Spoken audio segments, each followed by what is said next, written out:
Good morning বন্ধুরা, কেমন আছো তোমরা? নিশ্চয়ই খুব খুব ভালো আছো। আর এইদিকে দেখো আকাশের অবস্থা, মানে বৃষ্টি ঝরেই চলেছে। আর এইদিকে আমি রান্না বসিয়ে দিয়েছি।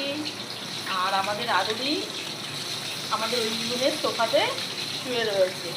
মানে ওর জ্বালাতনে না কিছু করা মানে খুব মানে দুষ্কর হয়ে যাচ্ছে, জানো তো। নিচে আমি ঘর মুছতে যেতে পারছি না, মানে ও শুধু তাকিয়ে তাকিয়ে দেখে আমি আছি কিনা। যেই দেখে আমি একটু 19-20 হয়েছে, যে দেখতে পাচ্ছ না, ব্যাস পেছন পেছন ছোটাছুটি স্টার্ট করে দেয়, বুঝেছো।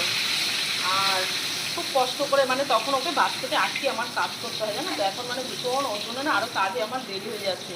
তো চলো কী কী রান্নাবান্না করছি তোমাদেরকে এক ঝলক দেখিয়ে। দেখো এখানে কিন্তু মাছ ভাজা বসিয়ে দিয়েছি। আর এখানে এই দেখো আদুরির মাছ সেদ্ধ হচ্ছে। আর এখানে মাছের মাথা বের করে নিয়েছি। এবার ভাবছি এটাকে কি করবো, মুড়িঘণ্ট করব না অন্য কিছু করব, সেটাই ভাবছি। আর আমাদের টিফিন দেখো খাওয়া কমপ্লিট হয়ে গেছে। টিফিনের বাসনও কিন্তু এখনও টেবিল থেকে তোলা হয়নি। আর এই দেখো আমি এখানে চালও ভিজিয়ে রেখে দিয়েছি।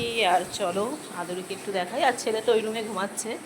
আর আদুরি কোথায়? এও বাবা, এই দেখো ঘুম থেকে উঠে এই যে শুরু করে দিয়েছে ওনার তাণ্ডব।